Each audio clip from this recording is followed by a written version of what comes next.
Truth About Cellulite. You know what? I think cellulite might actually be the great equaliser, the great leveller.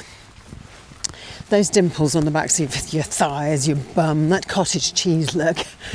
It doesn't matter if you're young or you're old or you're skinny or you're curvy or you're unfit or you're middle-aged. At some point you've probably noticed that your backs of your legs or your bum and thought, oh, lovely, that's attractive.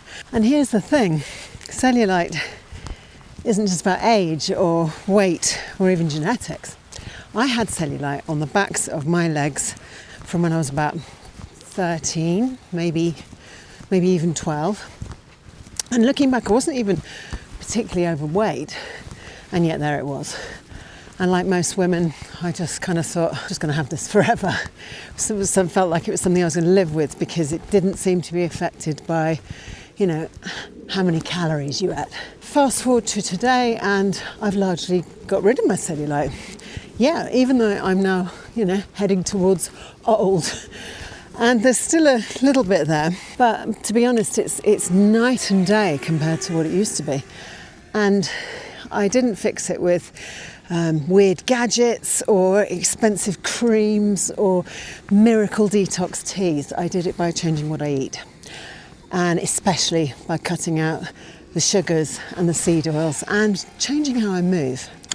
I'm Emma Voysey, and my day job is coaching people to show them a natural route to healing chronic conditions, losing brain fog, regaining metabolic fitness, and the kind of energy that lets them get back to living their lives instead of just managing symptoms and taking medications and chasing fad diets. I mean, medications that doctors and health practitioners recommend that we take to cover up symptoms of things that our body is trying to tell us are wrong.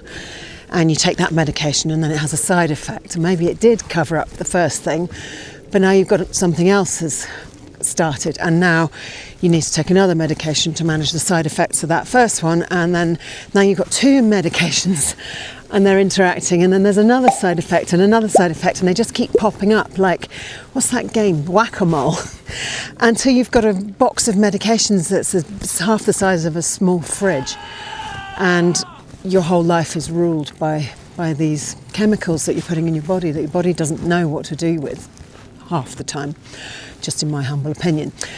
So if you'd like to know more about my 3-month one-to-one program, where I work one-to-one with you to get you better again, please visit my website or drop me an email. What I wanted to talk about today, after many requests from you guys, is cellulite, because cellulite is not just a surface level problem. It's not just fat sitting under the skin, it's a deeper issue with your connective tissue and with body inflammation.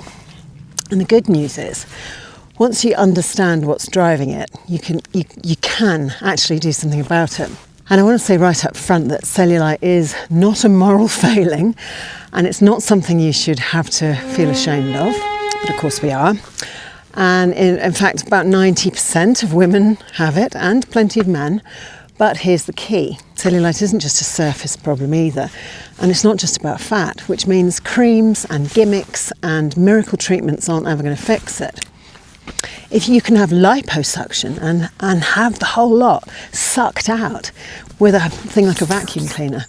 And I got to the point in my 30s where I actually was considering that. But thank goodness I didn't do that, because do you know what your super smart, clever body does when you leave a gap? When you suck out something like, a load of cellulite, what does it do? Just fills it right back in again.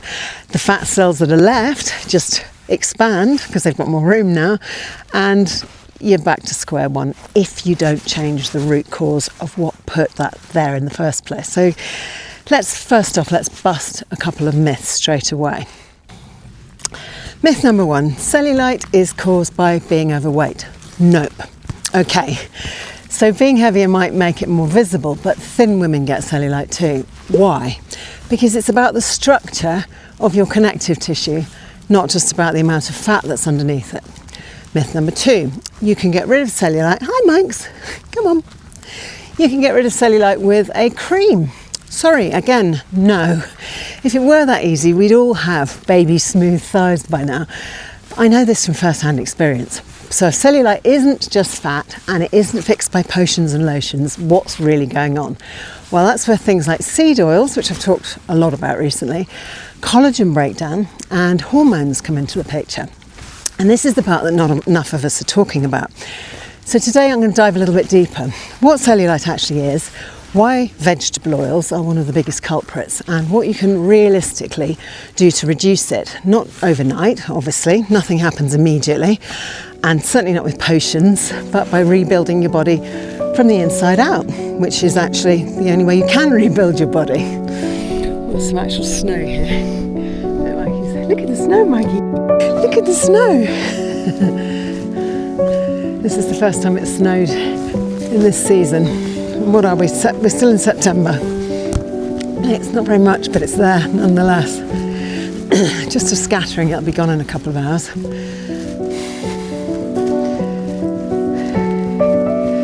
That was a couple of partridges just flew away.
So here's my personal story. Let me take you back. As I said already, I had cellulite on the backs of my legs from when I was about 12 or 13. I wasn't that overweight, not particularly, certainly not by today's standards, and I wasn't particularly unhealthy either because my mum cooked everything from scratch, although I did top up everything I ate at the dinner table with a lot of sugar. Loads of it. That's why I was overweight. Anyway, so there it was. And like most women, I thought, well, this is just awful. And I quickly got embarrassed and I felt very unattractive and ashamed. And not long after that, I developed an eating disorder, which then dogged me for about the next 4 decades. So fast forward to age 24. And cellulite and I, that year, we went to war. I did everything the magazines told me to. Remember when we got all our information from magazines? I just had my first child. I worked out constantly.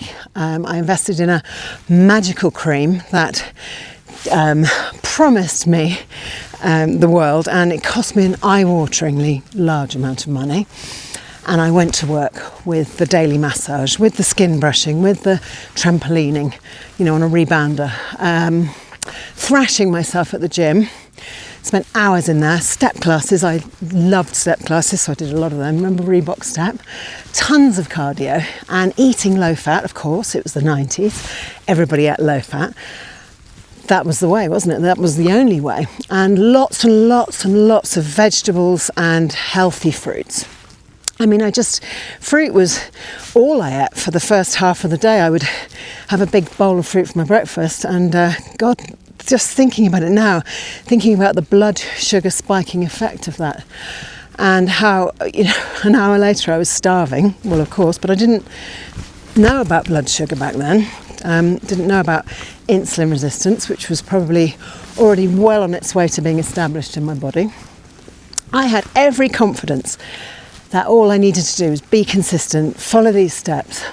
Cosmo told me it was this way, so I believed it. And drum roll, ta-da! 12 months down the road, and nothing changed. Nada. Riam. Not one dimple smoothed out. I was slim and fit, but I still had cellulite. It was so demoralising. And my husband used to say really annoyingly, because I knew he was lying, "You haven't got any cellulite." But I only had to look in the mirror, and we didn't have camera phones back then, so I didn't have any photographs of it. But he was probably trying to avoid me shelling out for another tube of that magical cream.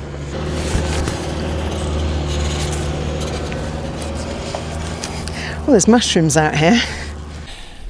A whole year of combat, and I was now super slim. So here's a picture of me when I got married at 25. My mum made my wedding dress for me, and I've still got it somewhere. And by the time I wanted it really fitted. It was this beautiful dark navy blue velvet bodice with little tiny covered buttons all up the back, and I wanted her to make it really tight. So she waited until it was a few days before the wedding before she did the final, finally fitted it to me. And by the time we got to my wedding day, maybe it was more than a few days, maybe a couple of weeks later, I could spin it right round because I got so skinny. You get very stressed, don't you, when you do things like organise a wedding, and not in a good way. But I still had the bloody thigh cellulite. Creams can moisturise the skin, yes, of course, but they don't rebuild collagen, and they don't undo years of inflammation, and they can't change what's on the inside. So I learned to disguise it, and I carried on like that for the next 30 years. Fast forward again to 20 months ago. I cut out seed oils. I'd already cut out the sugars, I cut out the rest of them, I cut out all the things that turn into sugar in my body, all the starches. The fruit. That was hard. It was hard cutting out fruit because it's delicious and it's very sugary and sweet. And I prioritised protein and real fats and collagen-rich foods, and the cellulite started to shift. Slowly, yes, but steadily. And here we are, 20 months later, and I've largely got rid of it. It looks better now than it did after that year of combat at age 25. And I'll be 57 in January. There's still some there, but I've largely got rid of it. I'm not going to show you because this isn't a graphic video. But it's nothing like it was. And this time, it wasn't lotions and potions or desperation, it was real nutrition and time. Section 2, what cellulite really is. See, it's warmed up enough to take off my jacket now. So let's get clear on what cellulite actually is. Cellulite happens when fat cells push up against the skin, when the connective tissue that's meant to hold everything neatly in place, like Spanx, becomes weak or stiff. Think of it like stuffing a sofa cushion. If the fabric is tight and strong, it looks lovely and smooth, and if the fabric stretches out, then the stuffing pokes through and you get lumps and bumps. Why do women get it more than men? Well, because women's collagen fibres are arranged differently. Men have a crisscross pattern which holds fat cells more tightly. Women's fibres, on the other hand, are more vertical, which makes it easier for the fat to poke through. And in estrogen changes, less collagen with age and inflammation, and cellulite will show up even if you're slim. So it's not just fat, it's fat plus weakened connective tissue and plus inflammation. And that's why losing weight doesn't automatically fix the cellulite. And that's why surface creams don't work either. Section 3, seed oils, collagen and inflammation. So let's talk about one of the biggest culprits, seed oils. Seed oils, that's your soybean, sunflower, safflower, canola, also known as rapeseed in the UK, corn, cottonseed, grapeseed and rice bran. That's the hateful 8 that Dr. Catherine Shanahan refers to in her book Dark Calories. And I'm not talking about olive oil, I'm not talking about avocado oil or macadamia or linseed oil. There are some healthy oils, fish oil. As long as it's definitely, as long as it hasn't oxidised, as long as you've kept it refrigerated and it's been produced in a way that protects the oil from oxidation, because there's also bad fish oil out there. But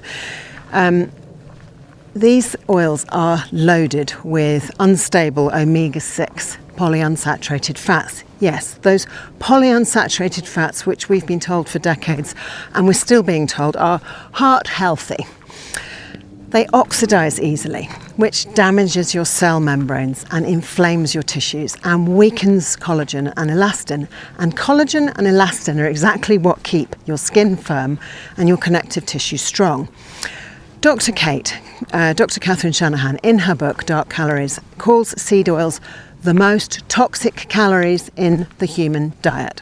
She argues that they're worse than sugar, because they literally get built into your cell structures and then they stay there, damaging you from the inside out for years. And when you think about cellulite, this makes perfect sense, doesn't it? If the fabric of your connective tissue is fraying, then of course the fat cells are going to bulge through more easily. So yes, cellulite can affect teenagers. It can affect slim people, because it's not just about the number on the scale. It's about what your tissues are actually built from and what decades of seed oils have done to your body. And I know that this is, in my case, this is absolutely the story, because I spent years mainlining biscuits, cakes, or chocolates, things with sugar and things made of sugar and seed oil. So I said it before, and I thought I was healthy. I did eat lots of healthy food, I just ate lots of unhealthy food in addition. So I've said it before, eat too many seed oils and you literally change the structure of your cell membranes. These oils are high in unstable omega-6 fats that oxidize easily. That means instead of flexible, resilient cell membranes, or in a really simplistic sense, cell walls, although as somebody pointed out the other day, I didn't think that human cells had cell walls like plants. No, it's different from plants. Cell membrane, the membrane is what surrounds each of the cells. And so instead of it being flexible and resilient, that your body builds those new cells with stiff and fragile walls or membranes, and they are prone to inflammation. And that's why they're linked to faster skin aging, greater risk of sun damage, and weaker connective tissue, which all make cellulite more likely to show up. By contrast, fats like olive oil, macadamia, coconut, avocado, linseed, they're stable and supportive, and they help your cells to stay strong and smooth. Section 4, why it's not a quick fix. So here's the part you might not want to hear. Cellulite doesn't go away quickly. It often has developed over years, even decades, and oils and sugar and stress all chip away at your tissue health. You can't undo that in 2 weeks with a cream. It's structural and it's going to take time to rebuild. For me, it took about 18 months of consistent, clean eating, real protein, collagen support, and almost no seed oils before I saw a dramatic difference. And that's not a headline you're going to see on the front of a women's magazine, if you ever see a women's magazine these days, but it is the truth. So if you're looking for a magic wand, I can't give you that, but if you're willing to commit to the long game, I can tell you that, yes, you can reduce cellulite and you can improve the texture of your skin, and more importantly, you will be healthier on the inside as well. And if you're healthy on the inside of your body, you're also going to be healthier in your brain. Section 5, what actually works? So let's break it down. Number 1, you've got to, ready? You've got to remove the triggers. You've got to cut out those seed oils and the processed junk from today. You can do that straight away. And that's hard if you're still going to be eating out in restaurants, as practically everything is cooked in the cheapest ingredients, even in high-end restaurants. But you have to stop building that weak tissue from toxic fats. Some people carry a card which they can show to a restaurant server when they get asked, are there any allergies I need to know about? Mention seed oil and you'll find pretty quickly they don't want to be secretly giving you any of it. Although somebody did tell me the other day that when they raised this point in a restaurant, they were told that everything had to be cooked in those oils, otherwise he would lose his job. Or be closed down. So if there's any possible risk that you might either create a scene or have a seizure on their floor, they're usually quite amenable. You can ask for things to be cooked in butter, but obviously don't be ordering French fries because they can't do anything about that. So number 2, eat to rebuild. Prioritise protein, especially the collagen-rich sources like bone broth, slow-cooked meats, and eggs and fish. Vitamin C, crucial for collagen synthesis. and minerals like magnesium and zinc. Number 3, support your circulation. That's walking daily, resistance training, and even things like dry brushing or massage. They can help encourage good blood flow, good lymph flow. This doesn't fix the cellulite, but it does support your body's natural repair mechanisms. Number 4, reduce inflammation. Fasting, stress management, and real food bring down chronic inflammation that weakens your tissues. Number 5, be very patient. Collagen turnover takes time. Think about months, think in terms of months rather than days. Every cell in your body is slowly rebuilding, and if you keep feeding it the right materials, the changes will come. People often say that every cell in your body turns over or changes, renews every 7 years, but that's actually a myth. Some cells, like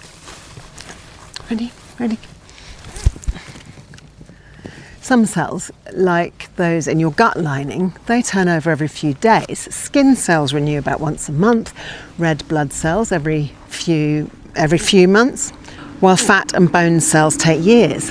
And some cells, like those in your brain and your eyes, last you for a lifetime. So your body is constantly renewing, just at different speeds and not with like one big reset every 7 years. Section 6, the bigger picture. Cellulite doesn't mean that you're unhealthy, and it doesn't mean you're unattractive, but it is a sign of what's happening deeper in your body. So it's a signal that you should not ignore. It means weak connective tissue, inflammation, and the legacy of modern processed foods. So fixing it isn't about vanity, it's about health. Stronger connective tissue, better circulation, less inflammation. Those things make you look better on the outside, yes, of course, but more importantly, they make you function better on the inside as well.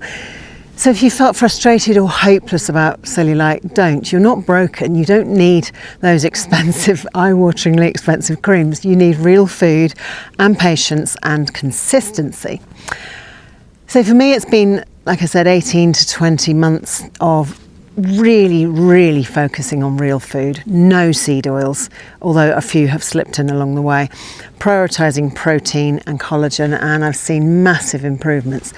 Not overnight, but it's still improving, and I feel like I've achieved real lasting change. So if cellulite has been your battle, take heart. You can change it. It just takes time and consistency and understanding of what's really driving it.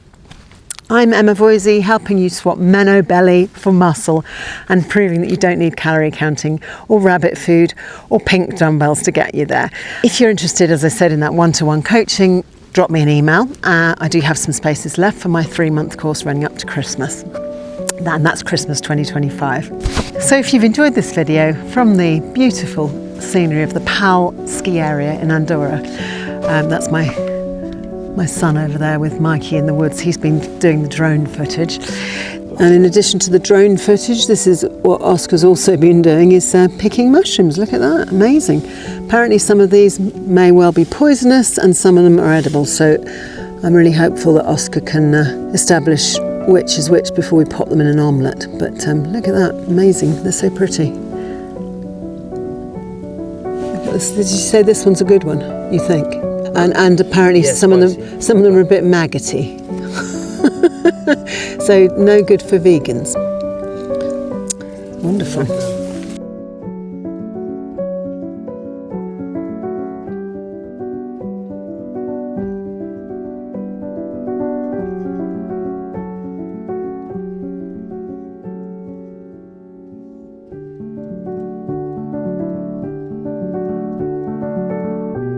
Oscar and I are going to make a video about mushroom picking because we're in these forests are full of them and it's the season. So we can try to pick just the ones that aren't poisonous so we don't die from it.